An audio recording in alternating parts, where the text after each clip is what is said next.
Buenos días para todos. Bienvenidos a la mesa 6 de Patrimonio y Derechos Humanos. Primero que nada, un gran agradecimiento a ICOMOS Brasil por esta excelente organización y por tenernos a todos juntos en la región LAC, porque es el cuarto simposio científico y el primer simposio científico de LAC, esta región de Latinoamérica y el Caribe. Y mi agradecimiento a todo ICOMOS Brasil, pero fundamentalmente a su presidente Leonardo Castriota por hacer realidad un sueño que venimos pergeñando desde el 2017 en la India, cuando se conformó con un grupo de queridos colegas este grupo LAC.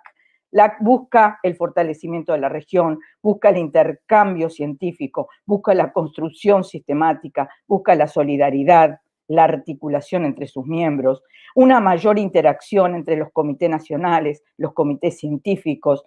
Es decir, que ICOMOS trata de formar esta gran familia y seguirla fortaleciendo día a día. Y este es uno de los motivos.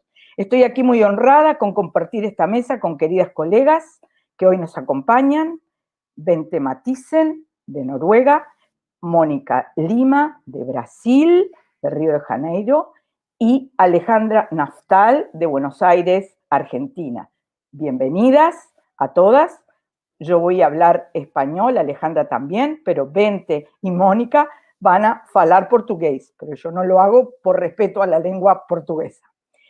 Esta semana fue muy querida para nosotros porque venimos de realizar un taller coordinado junto con Eduardo Romero y Jacqueline Custodio y con Bente Mathiesen como coordinadora general del grupo Derechos Humanos y Patrimonio, y realizamos un taller para participantes de la región, un taller donde había participantes de México, de Chile, de Uruguay, de Brasil, donde tuvimos una metodología interactiva centrada en casos de derechos humanos, donde se presentó, se discutió, pero lo hicimos de forma virtual. Esto todo estaba pensado para hacer en Río. Lamentablemente, por el COVID no lo pudimos hacer.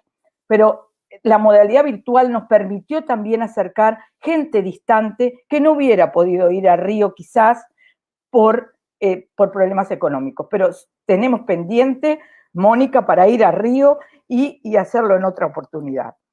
Nosotros en el taller discutimos fundamentalmente una cuestión: ¿qué son los derechos humanos y los compromisos culturales y qué significan para los procesos de gestión de patrimonio cultural? Y ahí tuvimos casos maravillosos como Cais du Balongo, como el caso de México con el Tren Maya, como los sitios de memoria, y grandes ponentes internacionales como Stener Ecker de Noruega, Alicia Castillo de España, nuestro querido Alberto Martorell de Perú. Es decir, que hubo un intercambio científico muy valioso.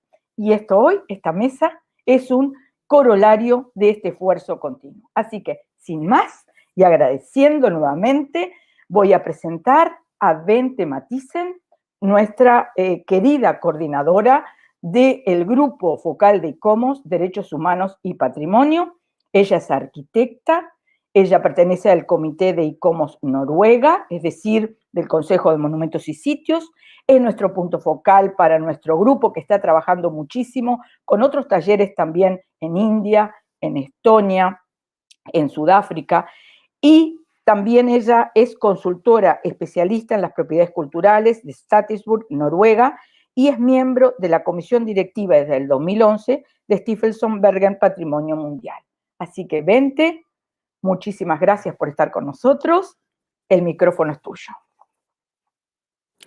Muito obrigada, graças. E é uma honra, é uma alegria estar aqui convosco para esse encontro de países latino-americanos. E eu tenho muita esperança que vocês vão ajudar-nos a perceber e desenvolver Right-Based Approaches dentro de ICOMOS, IUCN e ICCROM. Eu vou começar com a minha apresentação, como o tempo está limitado.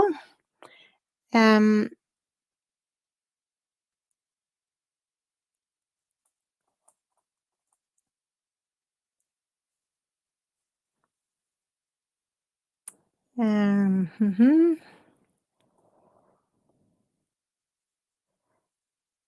Você pode ver lá o ecrã tudo ou dois quadros?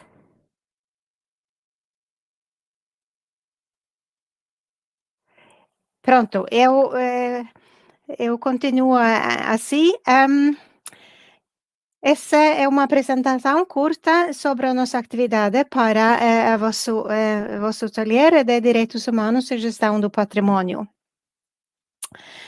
Our Common Dignity Right-Based Approaches Working Group, o objetivo principal do grupo de trabalho. Nós visamos a explorar questões de direitos na gestão do patrimônio cultural, e integrar abordagens baseadas em direitos em todos os aspectos do trabalho do ICOMOS. Então, é uma ambição grande, uma ambição de direitos seria uma consideração transversal de ICOMOS para todo o nosso trabalho. É um grupo de trabalho que começou em 2008 em Noruega, e estamos ainda a trabalhar, achamos que esse devia ser um trabalho contínuo. O que são as abordagens baseadas nos direitos humanos? Abordagens baseadas em direitos normalmente têm essa definição. Abordagens procuram integrar normas, padrões e princípios de direitos em política, planeamento e avaliação de implementação e resultados, a fim de ajudar e garantir, sempre que possível, que a prática respeita e apoia a direitos. Apesar de uma adoção quase universal do conceito da RBA e a sua metodologia em programas de desenvolvimento internacional, principalmente da ONU, ainda não existe uma definição acordada internacionalmente. Como nós temos de outras declarações resoluções internacionais. Não há a definição certa, global. É preciso ver para a Convenção do Patrimônio Mundial. Nós temos 3 órgãos consultativos para Patrimônio Mundial. É ICOMOS, que trata de patrimônio mundial cultural, e IUCN, que trata de patrimônio natural, e ICCROM, que é a nossa sede de científica, de research, de pesquisa e de capacitação. Começamos ICOMOS em Noruega, derivado a vários conflitos nacionais e internacionais a respeito do direito ao patrimônio, como a pergunta World Heritage and Human Rights Conflict or Cooperation. E seguimos para uma iniciativa internacional derivada de um workshop em Oslo em 2011, onde nós convidamos representantes de ICOMOS, IUCN e ICCROM, e nós concordamos chamar a nossa iniciativa a nossa dignidade comum. Essa porque nessa altura falar de direitos humanos será ainda mais controversial que agora. Então, acabamos para juntar-nos na palavra dignidade. E ainda esse é um nome querido que continuamos de utilizar.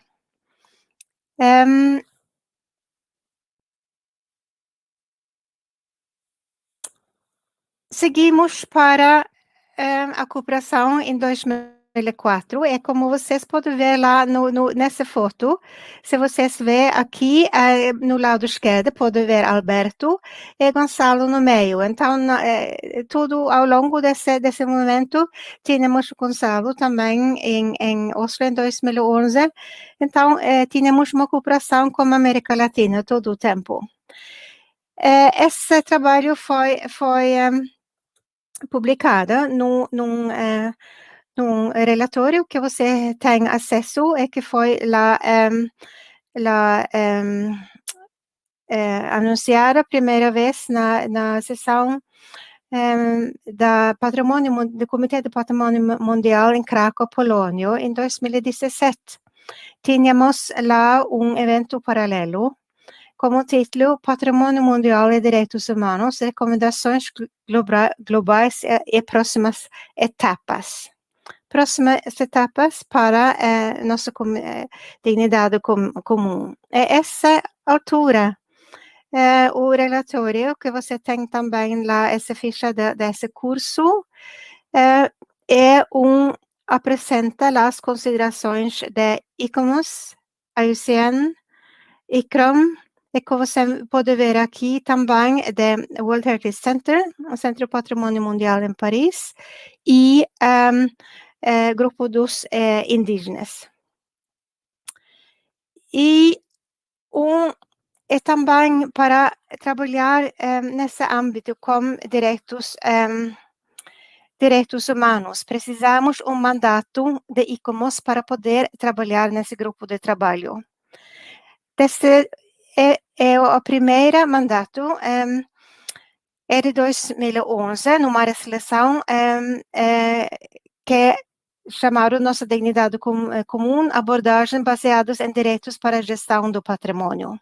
Começamos, nessa altura, a introduzir direitos humanos no âmbito de ICOMOS. Continuamos em 2014 com uma resolução avançando abordagens baseadas em direitos, baseados nos case studies que apresentamos lá em 2004, e continuamos nessa prática em 2017 com outros casos foi publicados, e a resolução de 2007 de próximas etapas para abordagens baseadas em direitos. Baseado nessa altura do relatório publicado meses antes da Assembleia Geral de ICOMOS. E como você pode ver aqui da mesa da ICOMOS da Assembleia Geral em Nova Delhi em 2019. Não, 17. Mas a Assembleia Geral número 19. E das findings, o que nós vimos lá trabalhando com direitos humanos e com patrimônio cultural é a capacity building, ou a necessidade de capacitar gestores do patrimônio mundial em analisar direitos humanos, em analisar quem tem direitos, quem são os right holders, quem são os duty bearers, e criar uma capacidade de trabalhar com direitos e patrimônio. Primeiro, a capacitação era piloto em Oslo em 2016, com Norwegian Center of Human Rights, e também Stener Eken, que tinha lá que vocês conhecem através do curso, já acabado aqui em Brasil. Continuamos em 2017 com uma capacitação para a região africana, em África do Sul, seguindo em 2019 a Right-Based Approaches in Cultural Heritage em Estônia, e seguindo indo em Estônia com Heritage Communities and Human Rights, como trabalhando, vemos que a necessidade de trabalhar com as comunidades dos patrimônios mundiais, como essa é uma área principal de membros do Grupo do Patrimônio Mundial. Aqui vemos que há muitos deveres, há muitos possibilidades como dizemos em inglês, lost opportunities, oportunidades perdidas, e achamos que para melhorar o nosso trabalho com patrimônio e as comunidades, precisamos capacitar-nos em analisar direitos e incluir lá as possibilidades que a integração da comunidade nos oferece. E esse curso de Direitos Humanos em Brasil, que estou muito ansioso de conhecer melhor o resultado de todos esses case studies que vocês tinham apresentados. Sim. E dos nossos desejos principais quando nos encontramos pela primeira vez em 2011 é de integrar human rights, direitos humanos, nos diretrizes operacionais do patrimônio mundial. E como disse Jukka Jokilehto em 2011 em Oslo, ele disse que isso vai levar muitos anos, eu não sei se vocês conseguem dentro do meu tempo, pelo menos não dentro de 10 anos, vocês devem ter um prazo maior que isso. E era uma alegria que conseguimos em 2019, e a Adriana estava presente quando o Comitê de Patrimônio Mundial em Baku tomou a decisão de revisão dos diretrizes operacionais, e direitos foram introduzidos nas diretrizes nos artigos 12, 14, 64, 11 e 117. E o que eu leio aqui, porque eu acho que o artigo 12, parte B, é o principal. Está traduzido de inglês, a minha tradução deve não ser perfeita, então eu peço desculpa, mas o conteúdo é mais ou menos assim. Os Estados partes da Convenção são encorajados a adotar uma abordagem baseada nos direitos humanos e garantir a participação equilibrada de gênero de uma ampla variedade de partes interessadas, stakeholders, e titulares de direitos, right holders, incluindo gestores locais, governos locais e regionais, comunidades locais, povos indígenas, organizações não governamentais e outros parceiros e partes interessados nos processos de identificação, nomeação, gestão e proteção de bens do patrimônio mundial. E é um prazer informar que a última parte também é as palavras que aplicamos para Buenos Aires Declaration, que foi aprovado em Buenos Aires no ADCOM, quando ICOMOS celebrou a 70 aniversário da Declaração Universal de Direitos Humanos. E essa foi uma declaração proposta pelo nosso grupo de trabalho, da Overcoming Right-Based Approach Working Group. Então, nós achamos, e acho que temos há outros que concordam com isso, é o nosso trabalho que se vê nessa revisão dos diretrizes de patrimônio mundial. E esse é também o papel principal que vocês e nós temos quando trabalhamos com direitos humanos dia a dia com o nosso patrimônio mundial. Então, você tem os documentos de referência para apresentar o dever de considerar direitos humanos no trabalho com patrimônio mundial.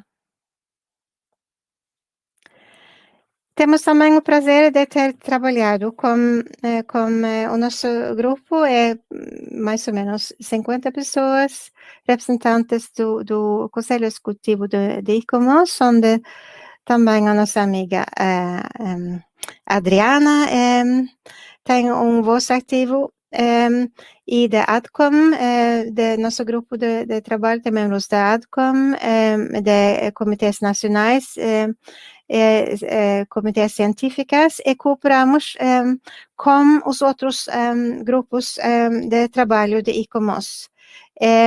Climate Change, Sustainable Development, Emerging Professionals, Syria, Iraq, and Indigenous. E nós conseguimos concordar de um projeto de resolução que está apresentada pela Assembleia Geral, para a General Assembly da ICOMOS em dezembro, que você pode ver lá nos papéis da Assembleia.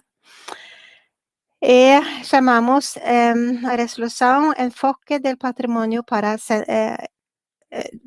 del Patrimonio Cultural Centrados en las Personas. É uma resolução conjunta de grupos de trabalho da nossa dignidade comum, objetivos de desenvolvimento sustentável, mudança climática e patrimônio, profissionais emergentes e Iraque-Síria. Eu, contudo, dessa resolução, eu também espero que será um documento de referência do nosso trabalho para direitos humanos e patrimônio, e de enfocar nossa advocacia, a necessidade de abordar as políticas e práticas locais, nacionais e internacionais de patrimônio para ter uma base para trabalhar com direitos humanos, a importância da comunidade, comunidades de patrimônio e direitos dos indivíduos, levando em consideração as gerações passadas e as futuras, incluir também a juventude e questão de sustentabilidade do nosso patrimônio, resiliência, apoia a humanidade na recuperação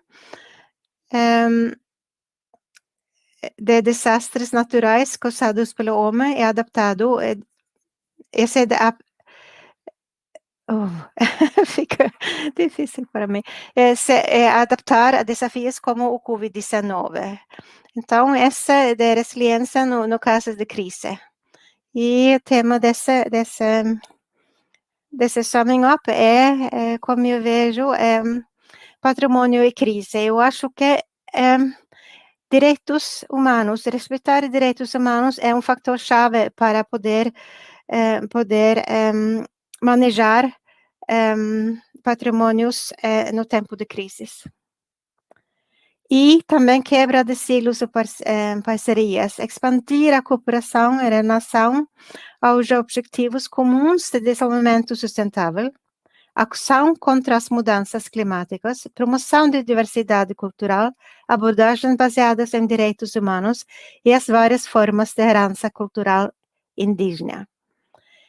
Então, é uma resolução global que tenta abraçar assuntos transversais de ICOMOS e também da IUCN e ICROM. E, para resumir, direitos humanos e gestão do patrimônio.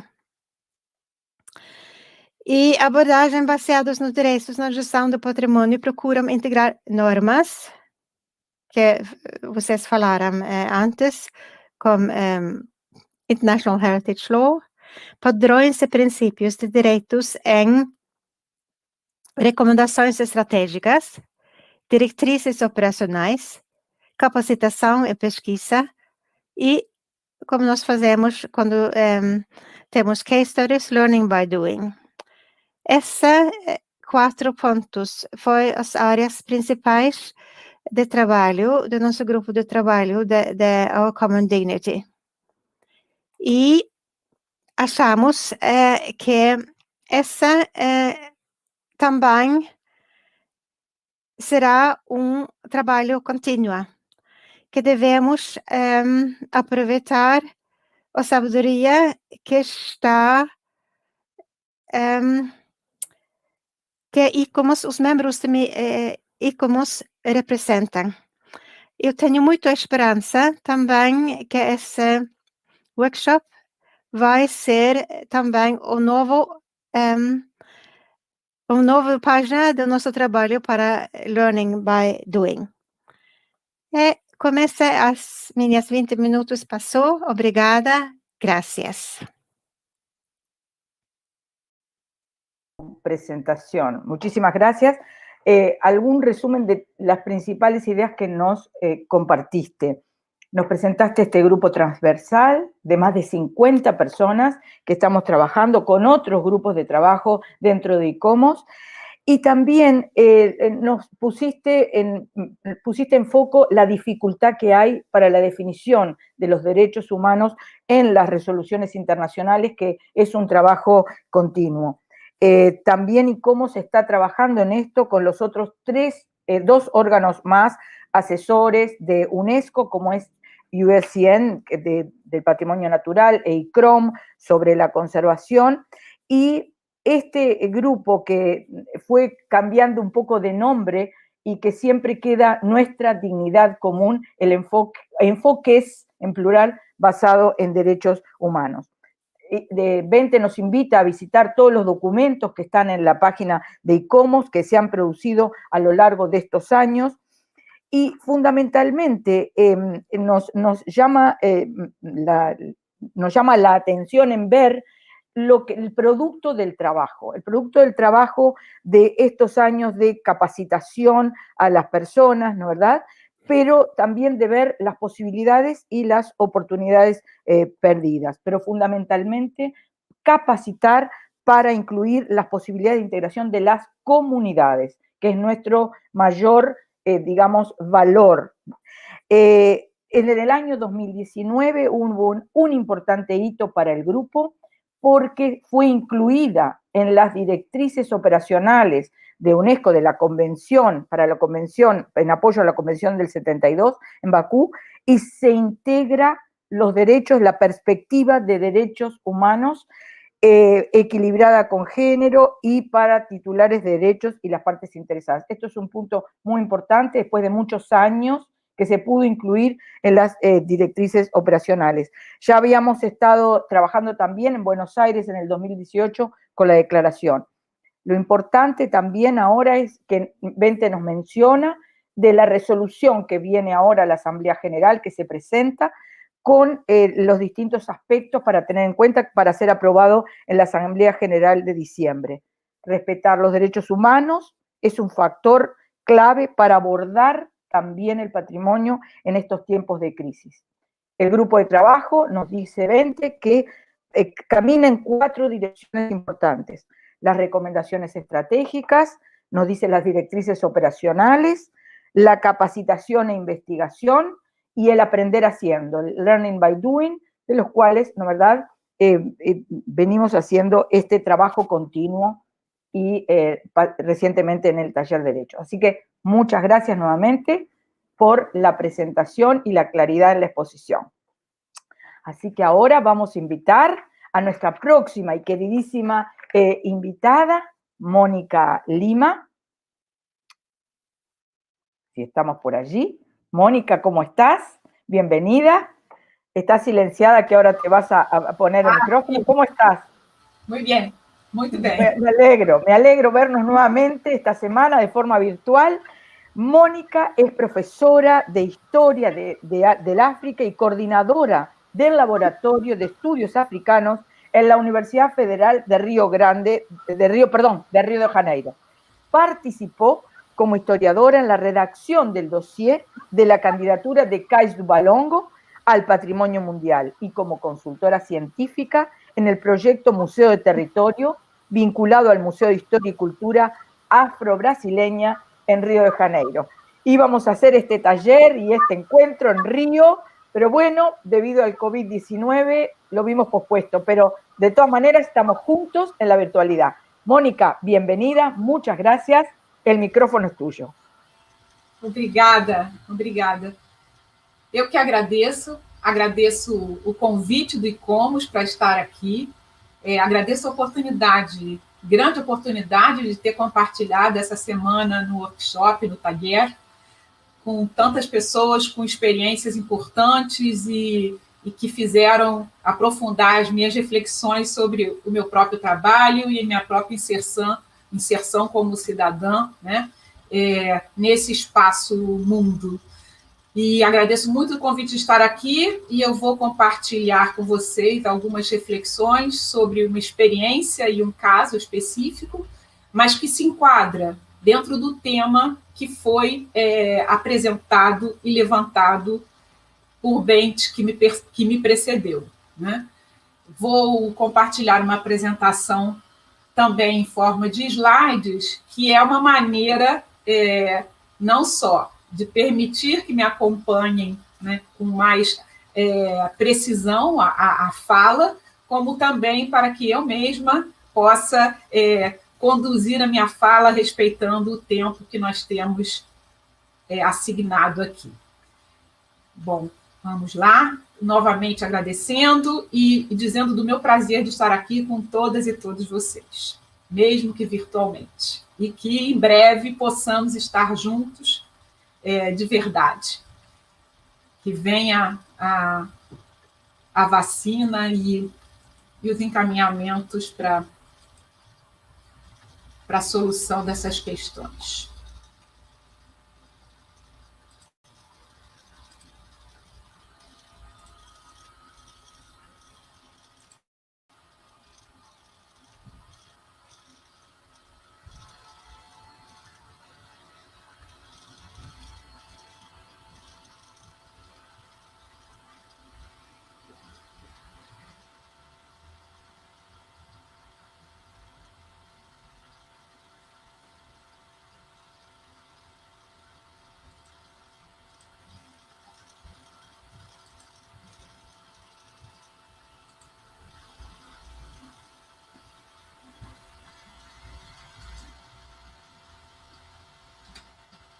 Vamos lá.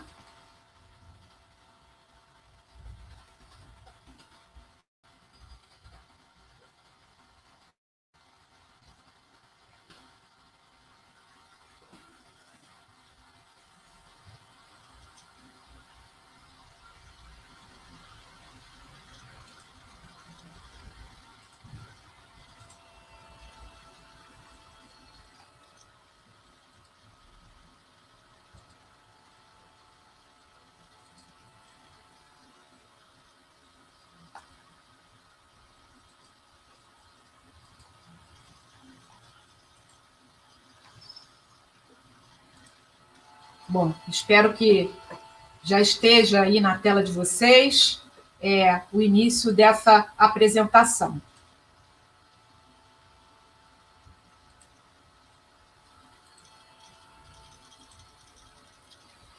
A afirmação do direito à história e à memória, o Cais do Valongo como patrimônio mundial. Portanto, estamos falando de um direito que é um direito humano, não é? O direito à história e à memória, e do caso específico da candidatura e da patrimonialização do Cais do Valongo pela Unesco na Assembleia de 9 de julho de 2017.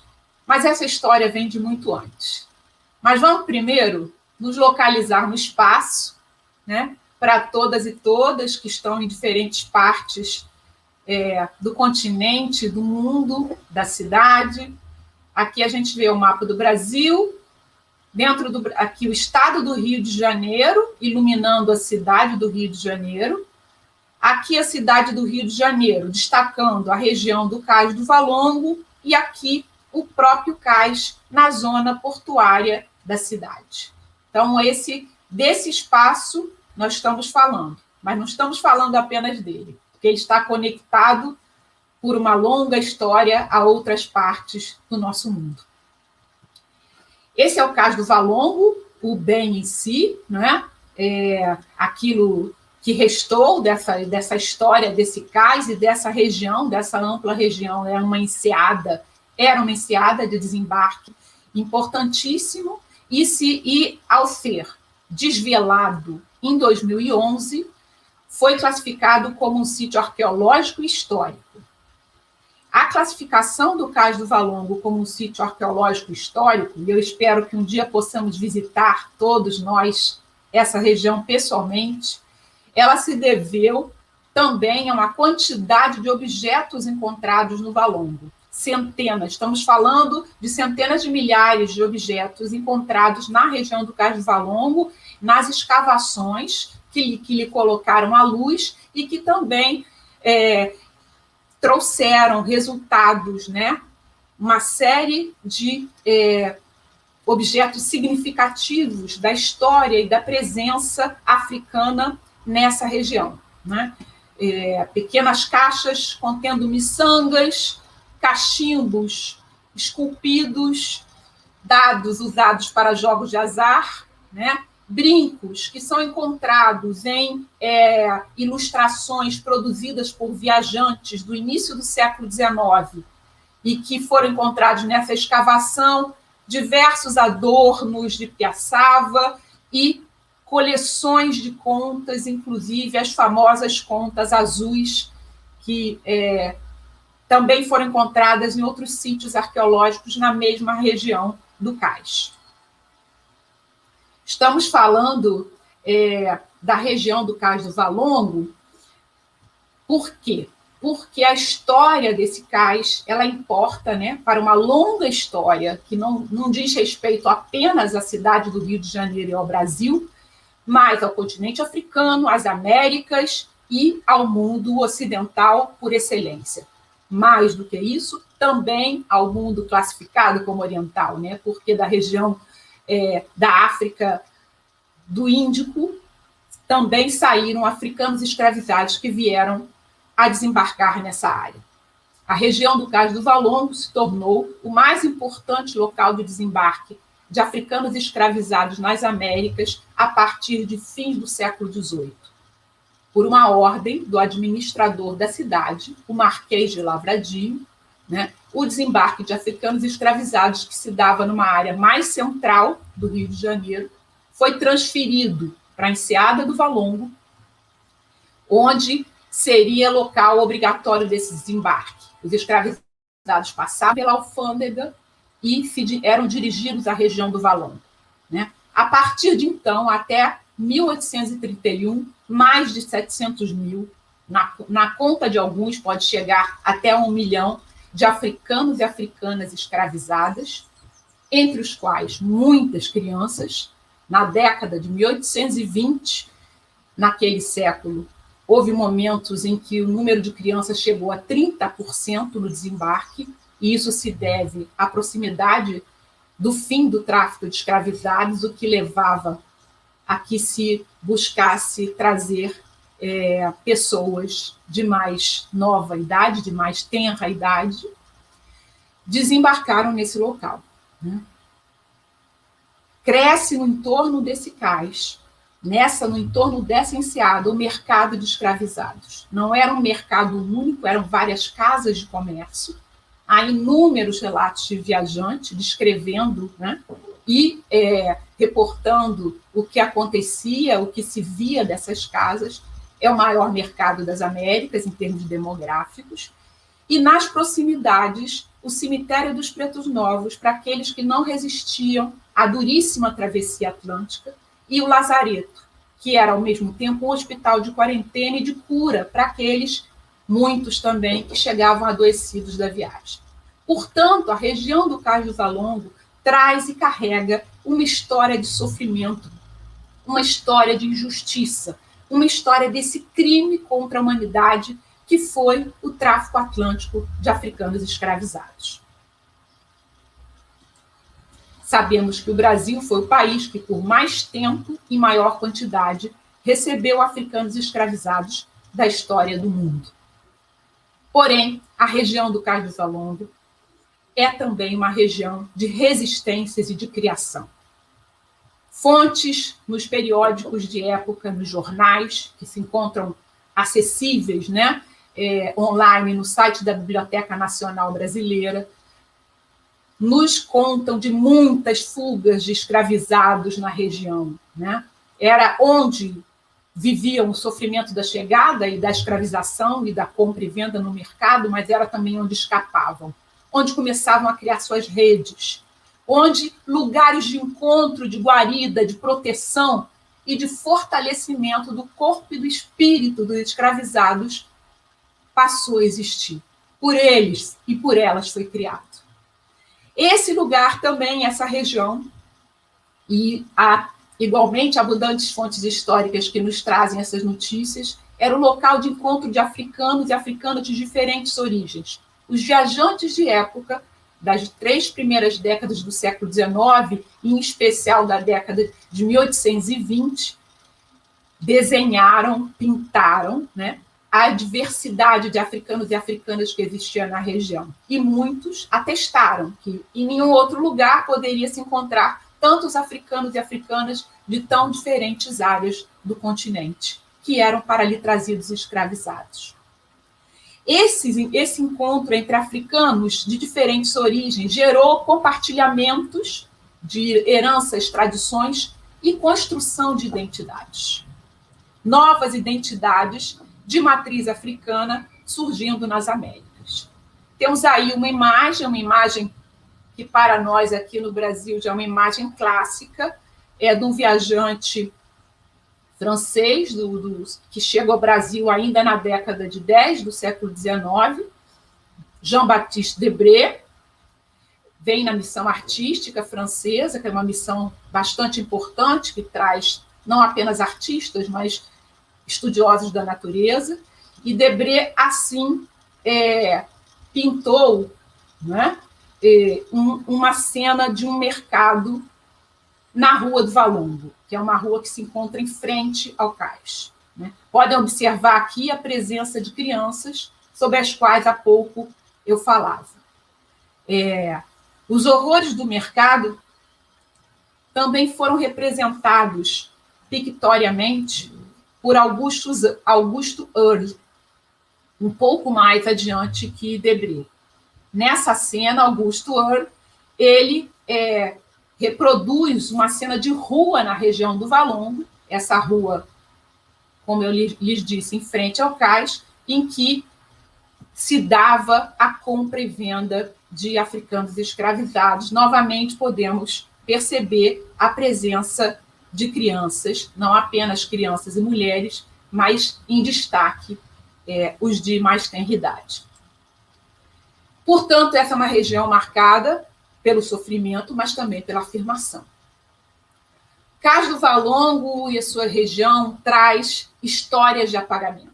Né?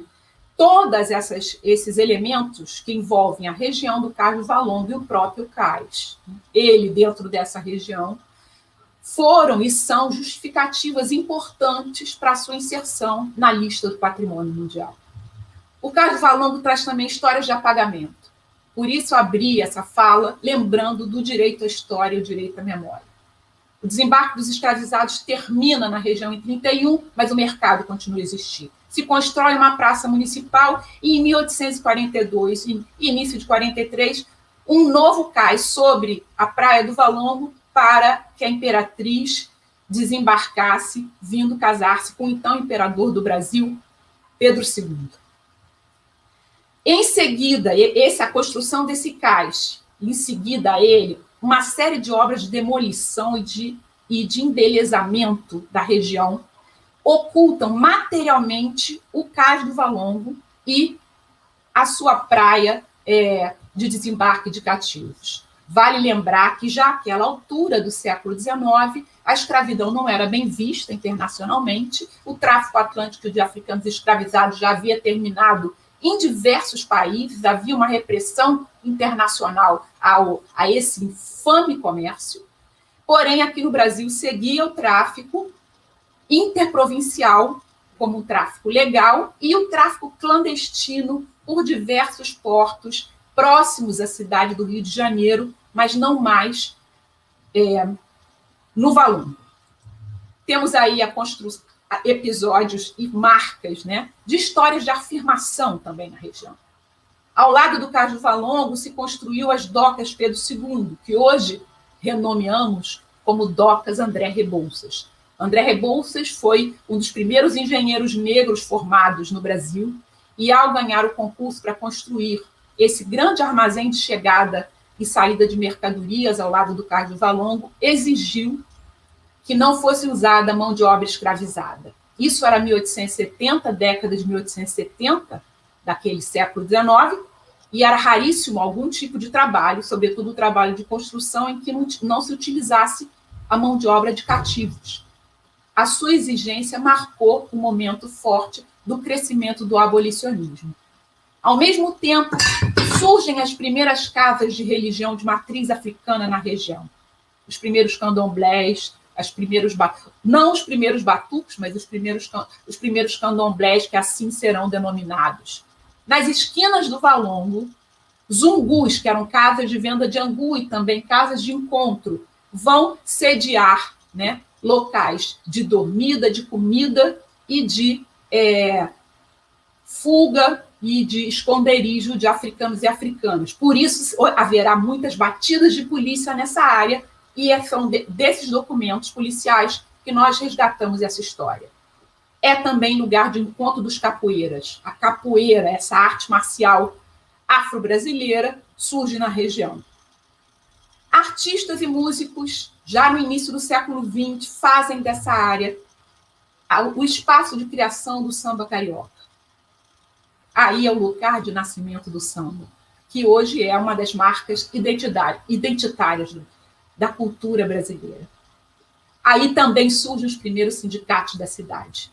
No início do século XX, a Sociedade de Resistência, assim denominada, que era o Sindicato dos Trabalhadores Portuários, tem sua maioria de integrantes e na sua direção, pessoas negras majoritariamente.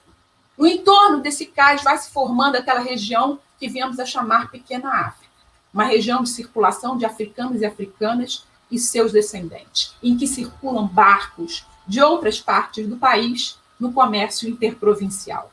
É um local de desembarque de libertos vindos de outra província e de uma convivência desses grupos com imigrantes pobres que vêm, também no início do século XX, trabalhar nas atividades portuárias. Que características fazem desse sítio um sítio histórico de memória sensível? É um local de dor e sofrimento, mas é um local que nos permite questionar a vitimização sem deixar de reconhecê-los como vítimas de um crime contra a humanidade, reconhecê-los e reconhecermos, né? Entendendo aí a nossa parte nessa história. É um local que nos lembra do direito à memória, pois o silenciamento e apagamento do Valongo, a desaparição da região e de sua história, né? Dos livros de história, dos monumentos públicos e da história, da chamada história oficial, nos lembra desse direito. E, portanto, temos que nos lembrar para reconhecer e conhecer. Documentos de época nos lembram dos relatos de viajante e da presença do mercado, a marca do sofrimento. Documentos de época nos lembram da resistência, né, das fugas, da resistência cultural e religiosa. 2 relatos de uma fuga e da presença de religiões de matriz africana. Nos fazem remeter a esse tempo. Documentos de época trabalhados por historiadores e historiadoras nos lembram também da presença de uma linha de continuidade entre os escravizados e libertos dos tempos do Império e os proletários, os operários da Primeira República. E da presença da cultura popular, a mirada em direção à África, que significava o Valongo. O Valongo não era apenas um cais numa cidade brasileira, no maior país escravista das Américas. As conexões que chegavam ao Valongo iam para o interior do país, se dirigiam ao sul do continente, a Montevideo, a Buenos Aires. Recebiam embarcações vindas de diferentes partes da África, com uma forte participação de grupos europeus. Havia uma aringa africana, um clima africano no Valongo. O Valongo está nessas conexões atlânticas.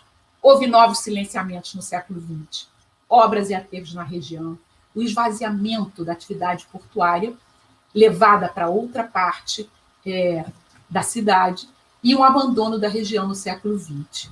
houve também uma mudança nos nomes dos logradouros. A Rua do Cemitério passou a se chamar Rua Pedro Ernesto. A Rua do Valongo passou a ser Rua Camerino. Antes, ela havia sido também denominada Rua da Princesa, na ocasião da chegada da princesa Teresa Cristina, em 1843. As mudanças de nomes de logradouros e a superposição de outros monumentos, inclusive nos Jardins Suspensos do Valongo, um jardim que é criado no início do século XX, com obras urbanas de remodelamento, que caracterizam o período, faz com que estátuas gregas sejam colocadas nesse jardim, se relembre com seu nome os Jardins Suspensos da Babilônia, em plena rua do antigo mercado de escravizados. É um silenciamento, é um apagamento. Porém, a segunda metade do século XX, com as lutas sociais, ocasiona a redescoberta e uma luta pela história e pela memória. Os movimentos sociais crescem, e, sobretudo, no fim da ditadura militar, né, que estraçalhou o Brasil, de 1964 a 1985. Ainda assim, permanecemos com força, mas bastante duramente atingidos. Em 84, a Pedra do Sal é reconhecida como patrimônio estadual. A Pedra do Sal encontra-se na região do Valongo e era o local de encontro dos artistas e músicos negros. O Cemitério dos Pretos Novos, em 1996, brota da terra, numa obra em que não se esperava encontrá-lo, e aparece o Cemitério dos Pretos Novos, o cemitério onde os africanos recém-chegados da travessia eram depositados, na verdade, nem bem enterrados, depositados. E, em 2011, obras de remodelação portuária que estavam previstas para a realização das Olimpíadas na cidade encontram aqueles indícios do cais que será reconhecido pela equipe de arqueologia como o Cais do Valongo. Mas ele não é reconhecido apenas por uma equipe de arqueologia. Os movimentos sociais o reconhecem. Os movimentos sociais abraçam o cais. As religiões de matriz africana fazem um segundo reconhecimento, um reconhecimento simbólico, logo depois do achamento do cais, e se apropriam do espaço, né? Fazendo a lavagem simbólica, a lavagem espiritual do cais com as águas que nas religiões de matriz africana servirão para amenizar toda a energia de sofrimento que a religião e a região condensa, né? Foi um processo de luta a patrimonialização do Valongo, não veio como um dado. Claro que uma conjuntura política favorável existiu também para que ela se realizasse. Uma série de articulações importantes foram realizadas, foram feitas, foram construídas. No grupo que redigiu o dossiê de candidatura estávamos Milton Guran, antropólogo, Rosana Najjar, arqueóloga, José Pessoa, arquiteto, e eu mesma, com uma grande equipe trabalhando junto. Mas mais do que a nossa presença, todo o processo de patrimonialização do Cais do Valongo envolveu uma discussão permanente com a comunidade. De que maneira? Se criou um conselho consultivo que, a cada momento da redação do dossiê de candidatura, revisava esse dossiê e nos devolvia. Foi um trabalho cansativo, porém muito enriquecedor. Ou seja, ao longo da redação do dossiê de candidatura, ele foi sendo submetido a essas assembleias comunitárias, em geral, bastante intensas. E após o reconhecimento pela Unesco do Cais do Valongo como patrimônio mundial, numa cerimônia histórica, na mesma assembleia que reconheceu Mbanza Congo, né, como patrimônio da humanidade, há uma série de celebrações começam a ocorrer. Escolares com seus professores fazem da região um roteiro de visita de aula de campo necessário. Alguns guias de turismo mais engajados e mais inteirados estão levando visitantes para a região. Tudo isso antes da pandemia. E a região também é cenário de celebrações. Não apenas o dia da lavagem simbólica, que faz parte do calendário da cidade, anualmente celebrado, como uma série de outros momentos da cultura e história afro-brasileira e brasileira que se apropriam desse espaço e desse patrimônio. Mas a história continua.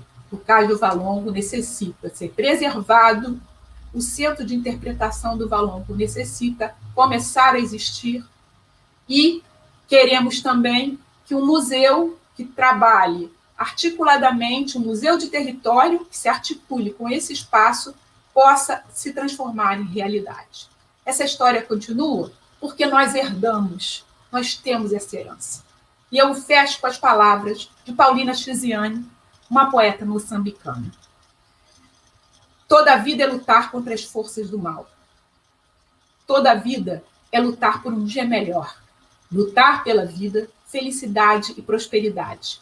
Lutar pela dignidade, harmonia e sabedoria. Lutar pelo pão de cada dia. Lutar até vencer. Assim disse Paulina Chiziane, e eu assino embaixo de suas palavras. Muito obrigada pela atenção.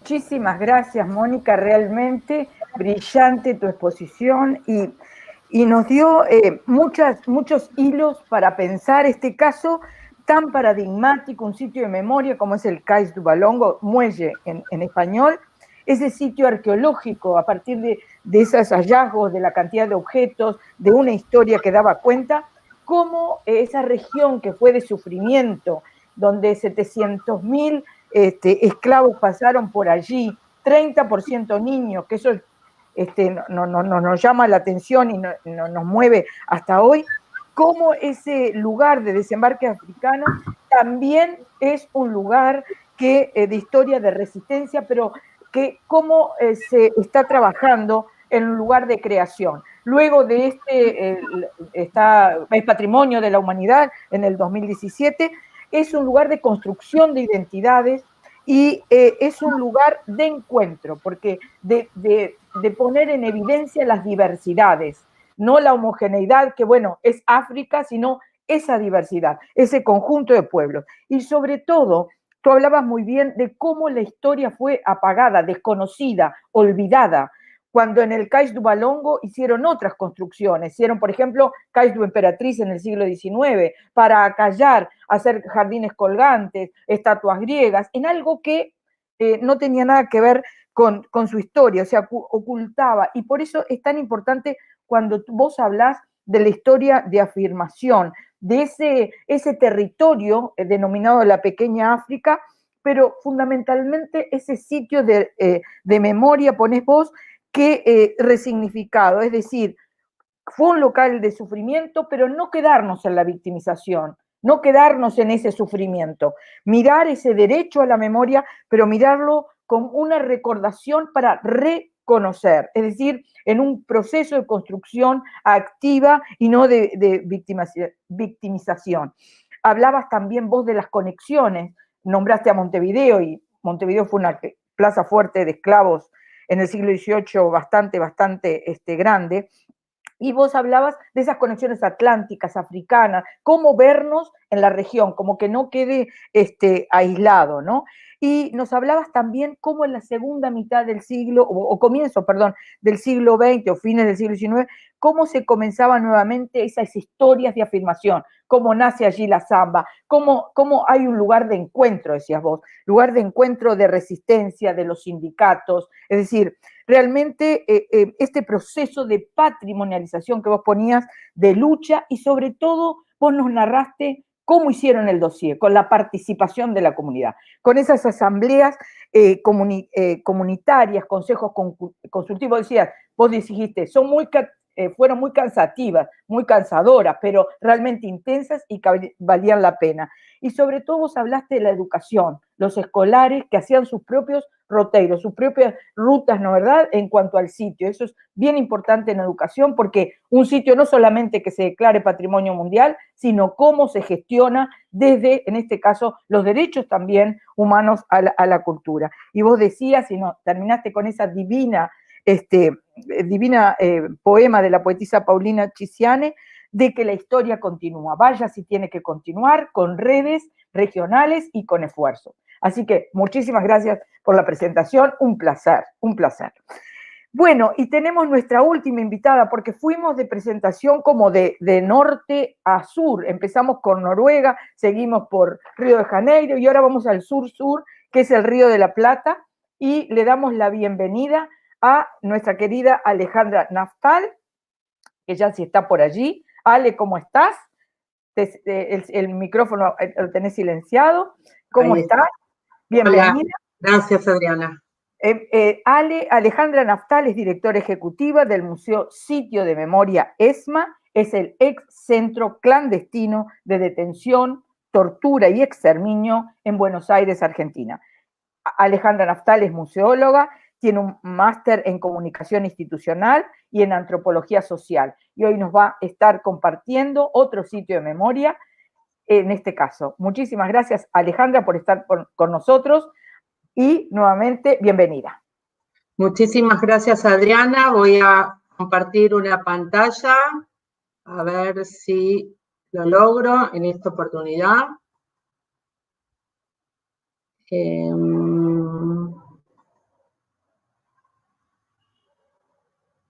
A ver. ¿Se ve?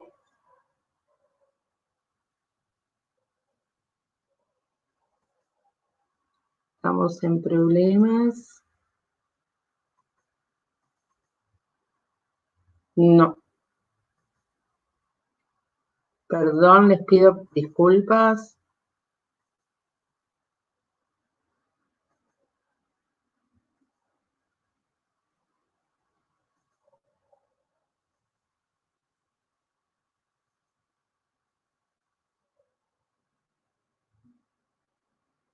No sé qué pasa.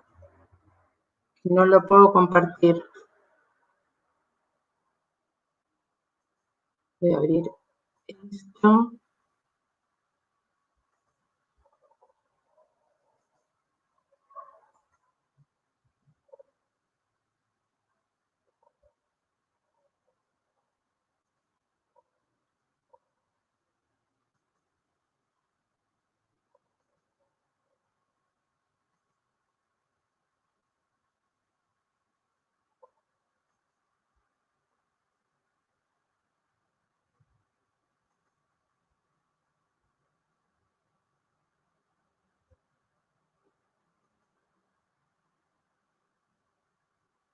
¿Ahí se ve? ¿Alguien me puede hacer una seña si se ve lo que estoy compartiendo?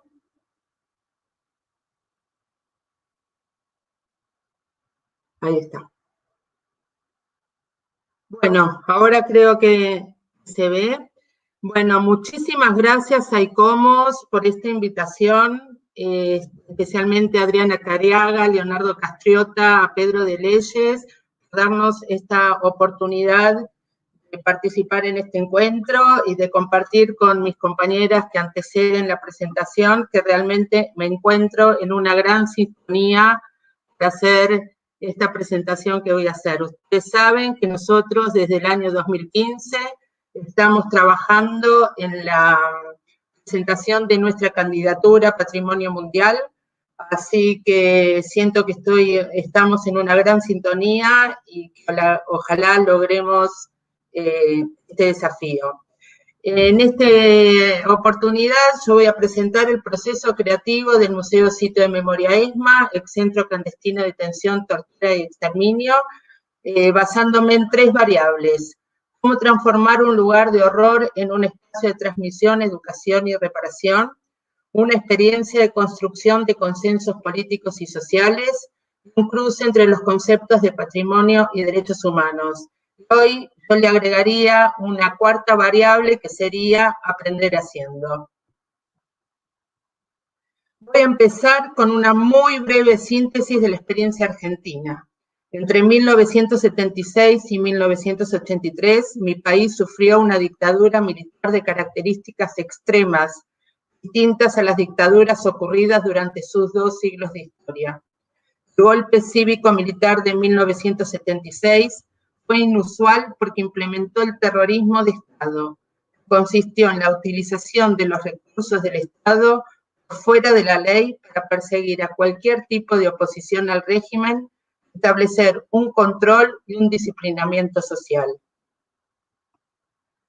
El saldo que dejó esta práctica, según los datos que sabemos hoy, son la existencia de más de 600 lugares de detención ilegal a lo largo y ancho del país, un número de 30.000 detenidos desaparecidos, miles de exiliados, miles de presos políticos y la práctica sistemática del robo de niños y niñas nacidos en cautiverio.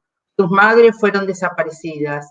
Estos niños y niñas, hoy hombres y mujeres, fueron entregados a familias de los represores. Estos son, hoy, para nosotros, los desaparecidos vivos que aún seguimos buscando. Debo decir que Argentina es tristemente conocida por la figura del detenido desaparecido y por la implementación del delito de la desaparición forzada de personas. El desaparecido es un secuestrado, un detenido ilegal, alguien que luego pudo haber sido asesinado, pero del que se desconoce todo. Nosotros reclamamos la configuración de este delito como un delito permanente porque no existe evidencia sobre el cuerpo. Por eso hablamos de crímenes de lesa humanidad. Desde el comienzo mismo de la dictadura militar, los organismos de derechos humanos mantuvieron vivo un reclamo de lucha permanente por la memoria, verdad y justicia.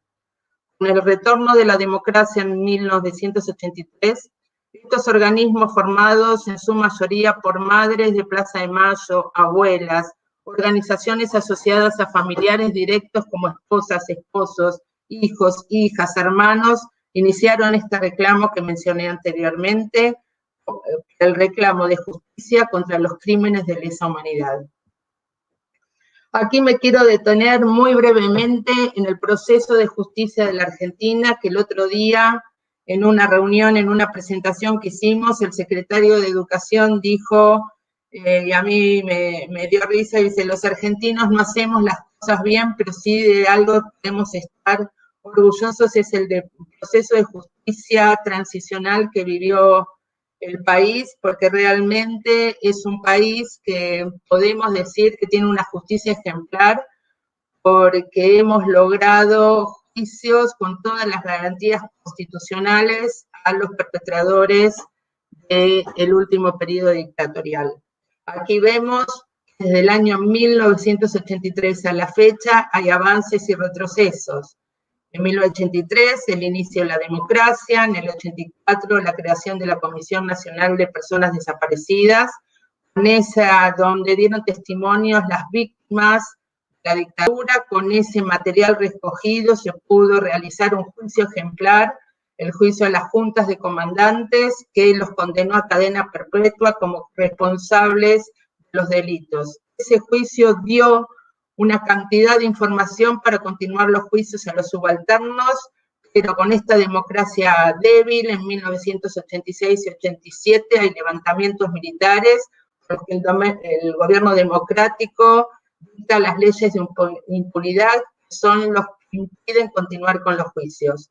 Ahí comienza un periodo de oscurantismo, con los indultos en 1989, pero la comunidad organizada del movimiento de derechos humanos tiene salidas creativas y logra hacer juicios internacionales en España, en Italia, en Francia, en Suecia, los juicios por la verdad que consistieron en, si bien no se podía condenar y sentenciar a los genocidas, pudo definir que la sociedad tenía el derecho a la verdad y por lo tanto se hicieron estos juicios para conocer lo que ocurrió.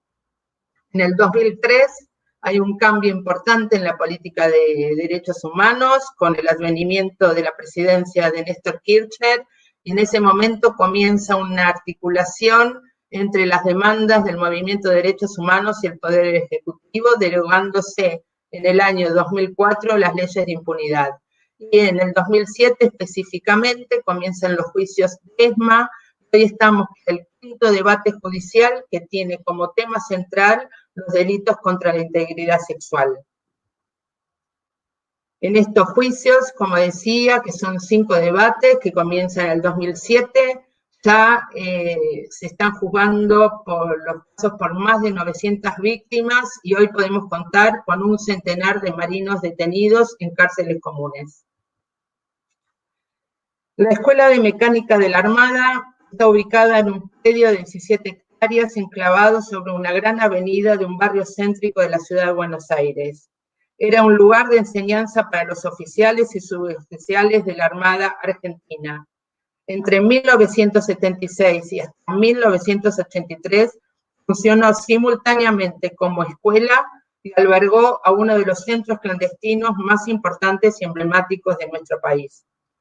En la ESMA estuvieron detenidos desaparecidos cerca de 5.000 hombres y mujeres.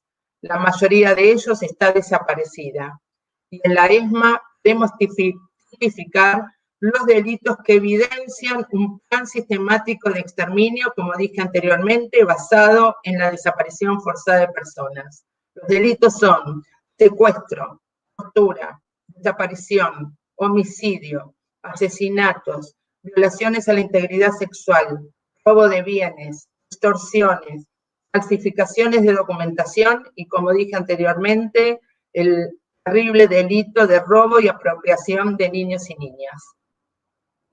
El Museo Sitio de Memoria ESMA es evidencia física, material y judicial en los juicios por violación a los derechos humanos que aquí se cometieron y prueba fundamental de la práctica del terrorismo de Estado.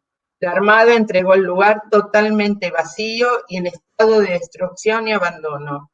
Recordemos que hasta el año 2007 este edificio estuvo en manos de la Marina y borró los rastros y las huellas de los delitos ahí cometidos.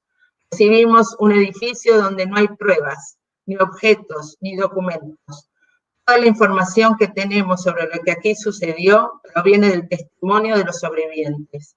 Hasta la fecha, las Fuerzas Armadas nunca hablaron oficialmente sobre lo que ocurrió en este lugar y con cada uno de los detenidos desaparecidos. Nuestro desafío consistió y consiste en transformar este lugar de horror y tragedia en un lugar de memoria y de transmisión, un legado, patrimonio de presentes y futuras generaciones. El edificio del museo en el que funcionó el centro clandestino es un típico inmueble de la década del 30. Está constituido en 3 plantas con forma de peine sobre una superficie de 5.000 metros cuadrados. Cada zona del edificio tuvo una función específica durante la etapa del centro clandestino. Sectores de tortura, reclusión y trabajo esclavo de los prisioneros y prisioneras. Sectores de funcionamiento de los represores. Sectores de los dormitorios de los oficiales. La casa de fin de semana del jefe y su familia. Sectores de descanso y entretenimiento de los oficiales de la Marina.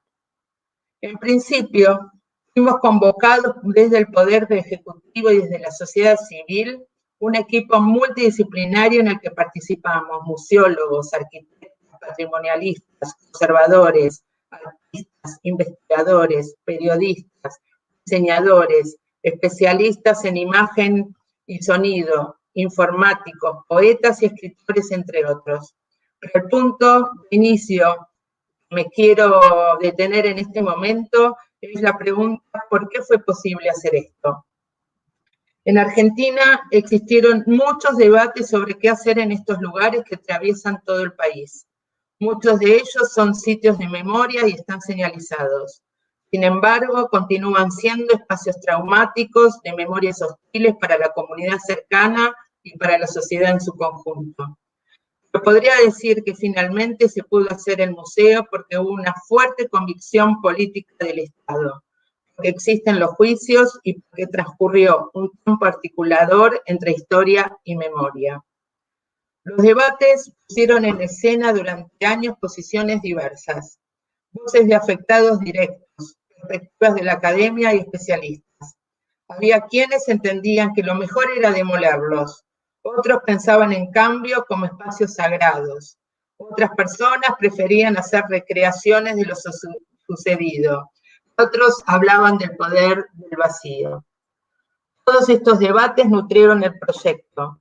Debo aclarar por esto mismo que el museo es el resultado de la discusión y de los consensos. Como decía, en Argentina se construye memoria desde el inicio mismo de la dictadura, entendiendo que la memoria es una construcción colectiva del presente. El proyecto incluyó el relevamiento de toda la documentación existente en los organismos de derechos humanos, causas judiciales, textos académicos, fuentes literarias, artísticas y periodísticas, pero sobre todo las fuentes testimoniales de los sobrevivientes. De estos antecedentes, el museo es una propuesta abierta y prolongada en el tiempo que se transforma permanentemente. ¿Por qué decimos que es abierto y prolongado en el tiempo? Porque que todavía hay mucho por descubrir y mucho por investigar. Siguen apareciendo nuevos testimonios de personas que todos estos 40 años, más de 40 años, no han hablado, y el museo funciona como una herramienta articuladora para que las personas que han callado todos estos años puedan animarse a contar sus experiencias. Entendemos como parte fundamental del aporte a la transmisión la posibilidad de motivar un diálogo inter e intrageneracional en el presente y en el futuro. Al mismo tiempo asumimos como imprescindible ofrecer al visitante una contextualización histórica de la época en que sucedieron los hechos que allí se narran. El objetivo fundamental del museo es contribuir a conocer y vivenciar lo ocurrido, y pensamos el tránsito por el espacio como una experiencia que articula información y emoción a través de distintos dispositivos que potencian la reflexión y estimulan el debate acerca de cómo pudo ser posible tamaña barbarie. Durante los 2 años de trabajo y de preparación, realizamos más de 200 presentaciones del proyecto ante distintos sectores de la sociedad. Aquí encuentro una gran sintonía con lo que nos contó Mónica de cómo fue todo el proceso de patrimonialización. El proyecto cambió tantas veces fue necesario. Durante ese tiempo entendimos que nos convertimos en intérpretes de lo que cada víctima tenía pensado para este lugar. En ese sentido, puede decirse que uno de sus valores esenciales es poder pensarlo como un producto de una construcción colectiva. El Museo Sitio de Memoria ESMA está hecho para todo tipo de público, contemporáneos de los hechos que se narran, nuevas generaciones, jóvenes, estudiantes, profesionales, de la ciudad, del interior, extranjeros. Sabemos de las dificultades y polémicas que presenta la posibilidad de transmitir hechos dolorosos y traumáticos, que cuestionan a la condición humana y que interpelan activamente al visitante.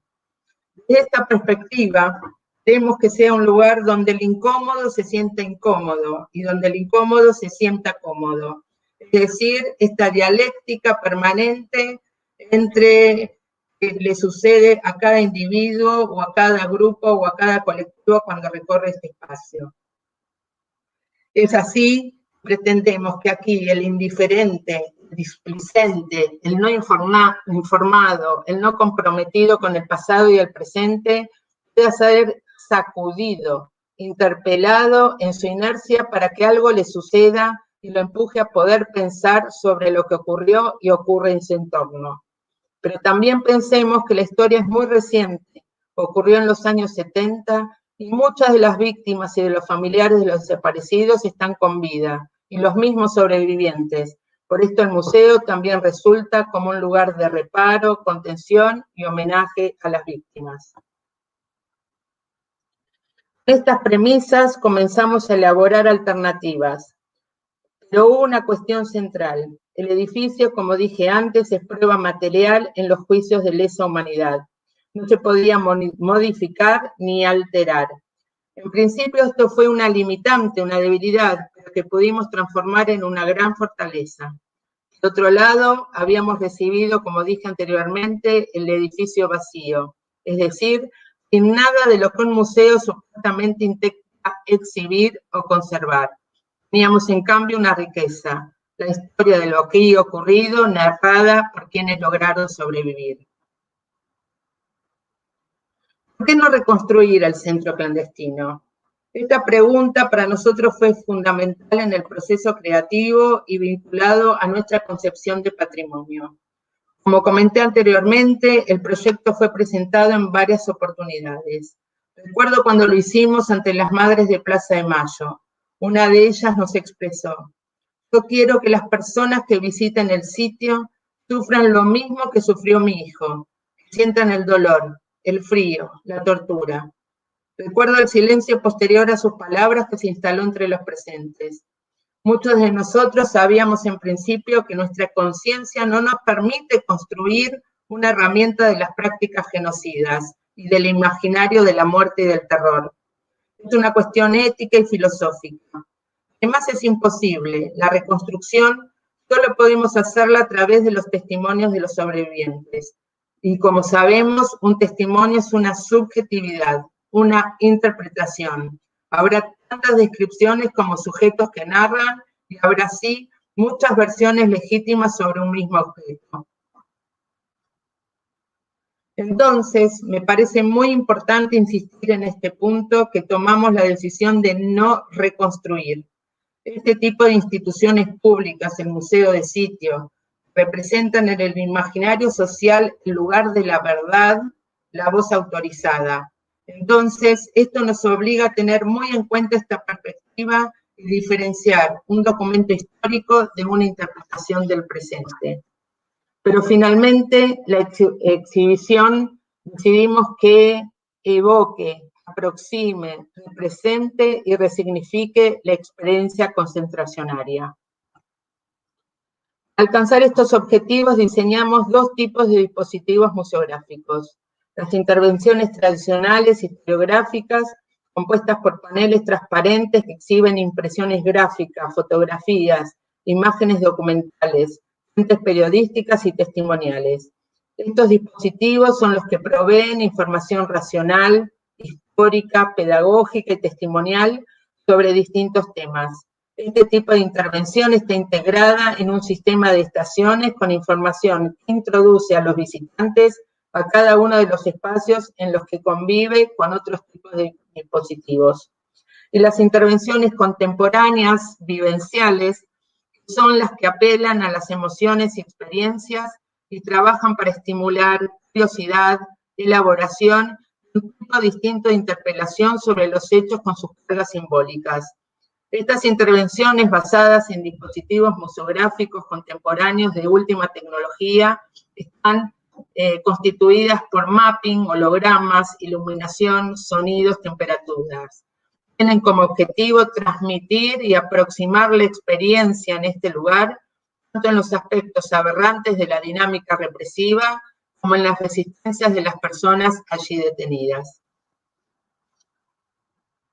Ahora solo voy a comentarles una de las experiencias de lo que fue todo este proceso de construcción creativa y que ayer tuve la gran oportunidad de hacerlo en el taller en forma más detallada, pero sí me quería detener aquí en esta frase: nunca dejaré que la foto de mi hija esté en el lugar donde la humillaron, la torturaron, la desaparecieron. Esta es una frase de una madre de Plaza de Mayo.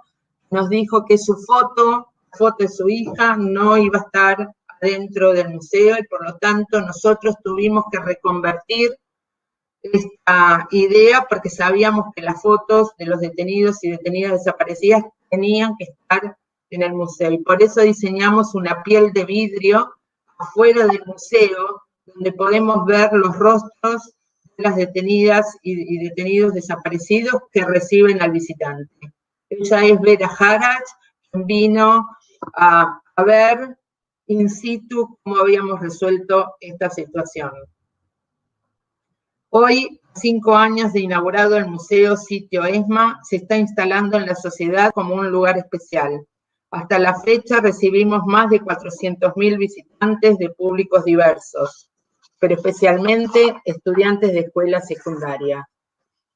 Estos años hemos realizado distintos tipos de actividades que creemos que funcionan como herramientas paraeducativas fundamentales. La visita de las 5 es una actividad que realizamos el último sábado de cada mes y se ha instalado como una actividad tradicional en la sociedad, por lo menos porteña.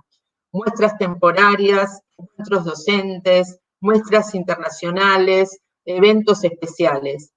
Con esto quiero decir que todas estas actividades que hacemos en el museo son las que realmente nos alimentan a que el espacio se convierta, como dije anteriormente, en un ágora, en habilitar nuevas voces, nuevas miradas, y no solamente que el pasado funcione para interpelar el presente, sino también impresionantemente cómo el presente interpela el pasado.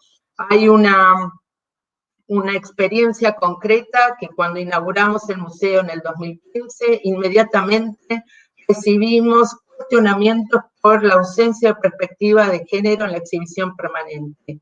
En el 2018 comenzamos a investigar, tomamos este cuestionamiento, inauguramos una muestra que se llama Ser Mujeres en la ESMA, Testimonios para Volver a Mirar, que tuvo como cuestión principal la experiencia específica de las mujeres en cautiverio. Y esto realmente fue un vínculo con el presente del movimiento feminista, de las organizaciones de mujeres, que pudimos trabajar en forma conjunta con estas jóvenes que están en la calle, con el Ni Una Menos, con el Me Too, y que pudieron relacionarse con las mujeres que estuvieron detenidas, desaparecidas en la ESMA, y ya estamos planteando hacer una segunda muestra que se llama Ser Mujeres en la ESMA 2, Tiempo de Encuentros, por todo el caudal documental y de experiencias que surgió de esta primera experiencia.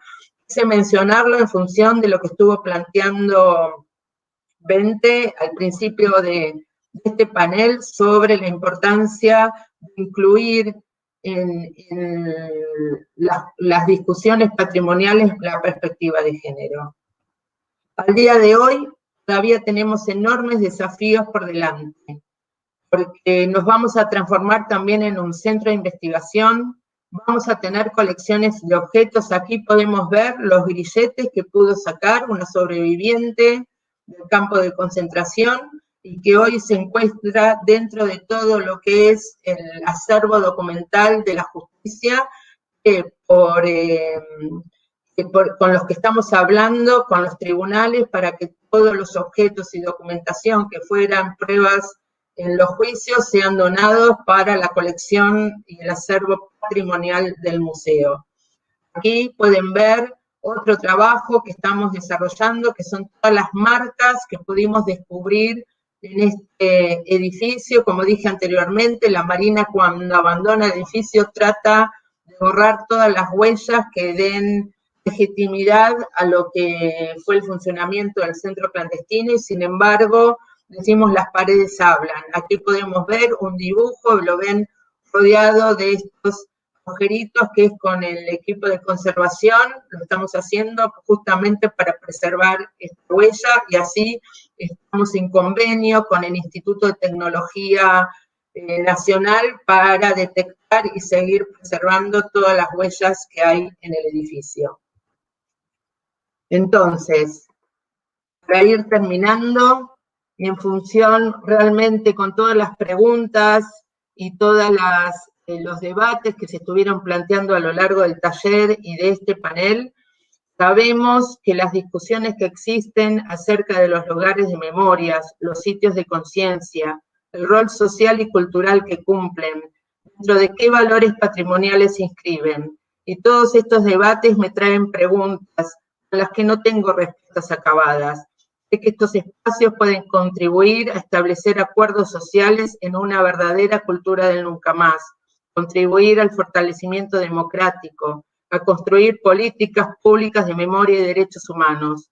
Hace unos meses me encontré con un colega del Museo de Mauthausen, a quien le pregunté si creía que cuando una persona visita un lugar como la ESMA, o Mauthausen, o Valongo, puede convertirse en una mejor persona. Ni él ni yo tenemos una respuesta certera sobre esto. Sobre lo que sí tengo certeza es que estos lugares tienen que existir y dar las batallas y las disputas que cada tiempo presente demanda. Es muy importante para nosotros participar en este encuentro porque Latinoamérica tiene un debate sobre qué hacer con estos lugares de memoria. Para nosotros es algo aún muy reciente. Por eso son importantes estos intercambios. Como saben, y dije anteriormente, desde el museo estamos trabajando en la candidatura del Museo a Patrimonio Mundial de UNESCO y estamos convencidos que es un camino largo, difícil, arduo, pero como decía, estamos convencidos y convencidas de que este desafío vale la pena y ojalá podamos lograrlo entre todos y todas. Creo que Argentina tiene un caudal y un patrimonio monumental sobre esta experiencia para compartir con el mundo. Entonces, les agradezco nuevamente esta oportunidad, Memoria, Verdad y Justicia. Gracias a todos y a todas. También, que nos trae cuenta de estos sitios de memoria y la complejidad del abordaje. Argentina en esa dictadura que sufre desde el 76, 1976 a 1983, vos decías que, bueno, la cantidad, ponías en cifras, ¿no? La cantidad, 600 lugares de detención, ponías en cifra 30.000 desaparecidos, 500 niños nacidos en cautiverio, y bueno, ¿y qué hacer con eso? Y pensar la ESMA, y se trazaron como ese lugar que fue de tortura, pensar ese espacio, cómo transformarlo, cómo pensar, cómo transformar ese horror, un poco también como decía Mónica en lo de Cais du Vallon, ¿no? ¿O no? Pero cómo también tejer los consensos sociales, porque fue una arena muy debatida, incluso hasta hoy, la polémica, ¿no verdad? Pero lo importante es este cruce de derechos humanos y patrimonio que vos traías, y ese proceso que ha sufrido Argentina con ese proceso que decían de justicia transicional, ¿no? La Armada les entrega el lugar vacío, ustedes tienen que empezar de la nada, buscando huellas. Vos decías hoy, las paredes hablan, buscando esas huellas, las pruebas, los documentos, y de alguna forma decir, bueno, ¿en qué vamos? Nos apoyamos en los testimonios, tenemos que ir a testimonios. Y ese museo también fue resultado de debates. Algunos querían derribarlo, otros decían, bueno, es un espacio sagrado, otros vamos a recrearlo, otros dicen, bueno, es un espacio vacío, y eso también fue alguna cosa de debate. Incluso esa madre, esa abuela de Plaza de Mayo, esa madre que dice, yo no quiero la foto de mi hija adentro, y tenés que volver a una propuesta museológica y pensar entre todos la comunidad, la comunicación. Realmente fue muy, muy, muy, muy fuerte ese proceso que vos decías de patrimonialización. Y apela siempre a la emoción, pero como proceso de reflexión. Siempre se apela al presente, se apela de alguna manera a la subjetividad que hablabas, a la interpretación. Y esas propuestas de museo como herramientas tradicionales, como paneles, pero también herramientas nuevas, emergentes, que apelan justamente a qué siente el visitante, a hacer incómodo lo cómodo, como decía así, lo cómodo lo incómodo. Y el museo, me gustó esa ágora, esa discusión, ¿no? Para ver esos lugares de la memoria. Y terminaste con preguntas que nos hacemos todos. Si contribuyen que si vos visitás un lugar de un sitio de memoria, te torna a ser mejor. Voy a Cais du Vallon, voy a la ESMA. ¿Soy un ciudadano mejor? ¿Cómo es la política de Estado? ¿Ayuda, no ayuda? ¿Cómo es que me modifican los cambios de gobierno? ¿Cómo es que estos lugares son políticas de Estado? ¿Y cómo hacemos para hacer un mundo mejor? Yo creo que esa es la pregunta. Más allá que tú decías el proceso de patrimonialización que se va hacia la UNESCO, pero más que nada es esa comunidad cómo vive ese pasado. Yo creo que, bueno, realmente magnífico, magnífico a todas las tres, realmente felicito por sus presentaciones. Quiero terminar porque estamos ya en hora, pero algunos comentarios que van llegando, por ejemplo, de Samantha Neribón, que dice, sí, un trabajo maravilloso y sin duda fundamental para todas las naciones, especialmente dar voz a aquellos que históricamente no han tenido la posibilidad de expresión más amplia.